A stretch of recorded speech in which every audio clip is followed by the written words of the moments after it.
So me, I started walking out of the house. Now my mom is like, "Hey, why are you being so dramatic? So come back. Unaenda wapi? Unaenda wapi? Kuja, kuja. Wewe, so kuja hapa."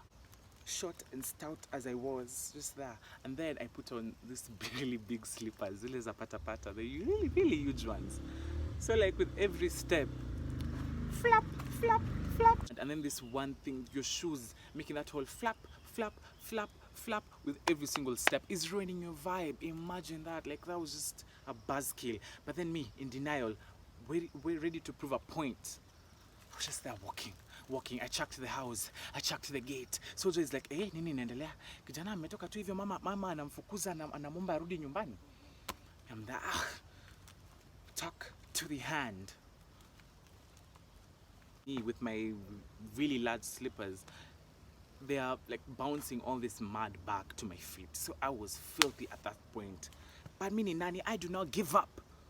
When you give up when you're done. You give up when you're dead. Period.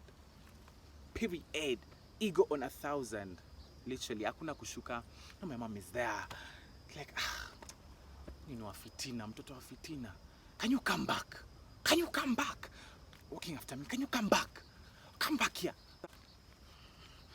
Flap, flap, flap, flap. Me, I'm this really plump kid walking.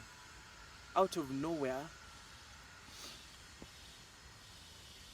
I smell the best thing to ever come down this earth. Smokies. So, thing about where I used to live is, we used to be fat because we used to have a farmer's choice right next there. We even used to have a relative there. So like used to sneak some of the good back home.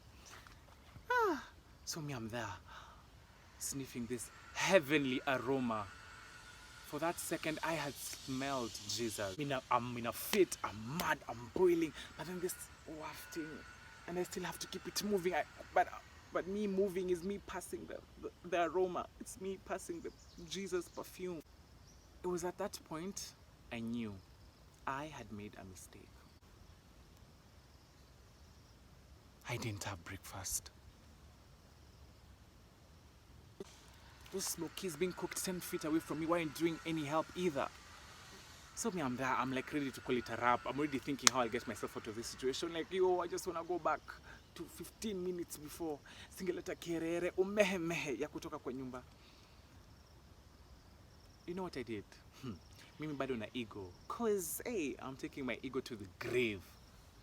To Mimi, I stop, I turn and be like, okay, I'm sorry, maybe I overreacted.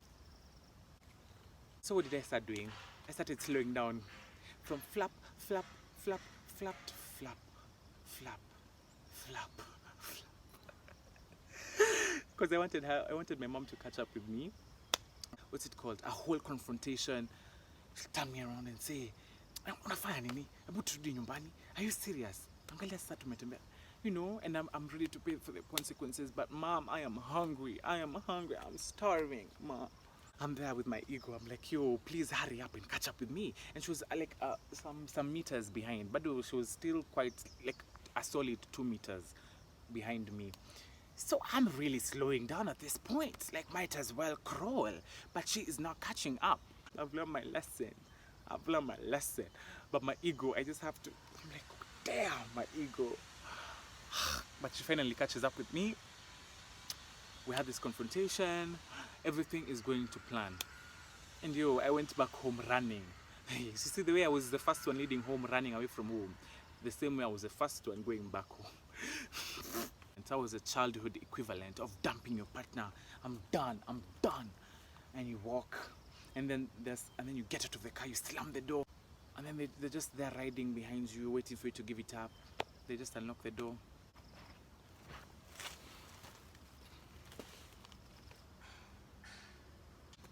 That was embarrassing AF, but it was a lesson. Don't run away on a hungry stomach.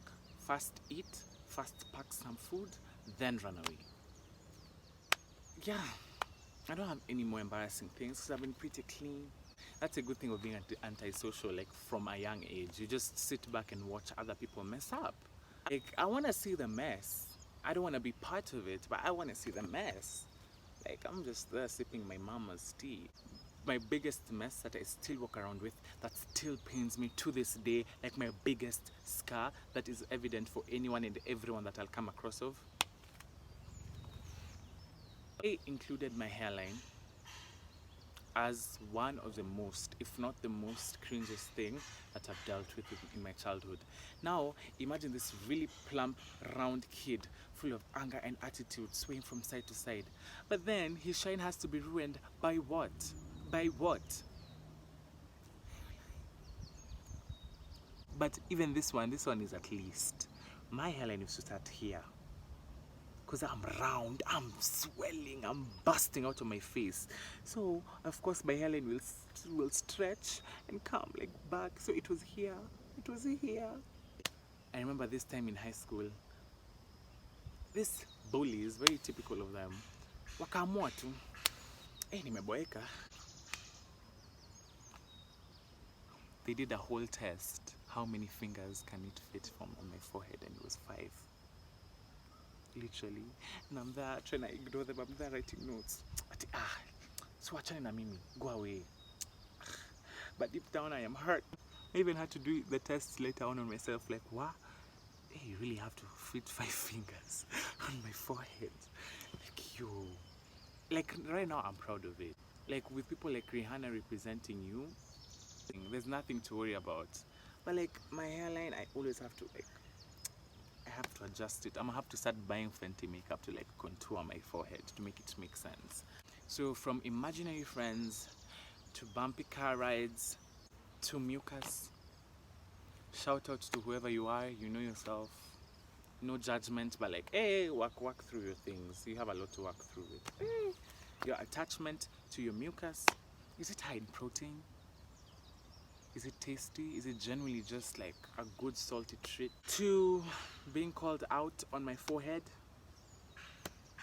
I'm done. Well, my cringiest moments so far as of 2020, there are far more to come, I just know. Like being on this platform, this will be one cringy story that I'll tell in a few months. I am done. Until next time, stay cringy. Someone has to do it in this world. We all can't be sexy and beautiful and cute and funny. Be the class clown. Take one for the team, my guy. Just take one for the team. Till next time, tutaonana. Yo, for this one, I know we are all guilty of. So, when I was younger,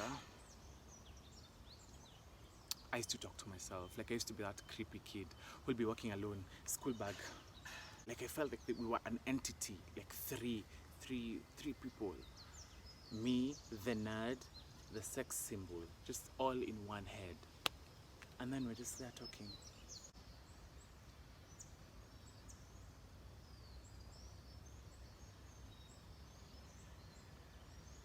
Yo, who are you talking to? What? No one? No one, I'm singing a song. I'm not talking. You think I'm talking? I'm not talking. It's called singing. I'm singing a song.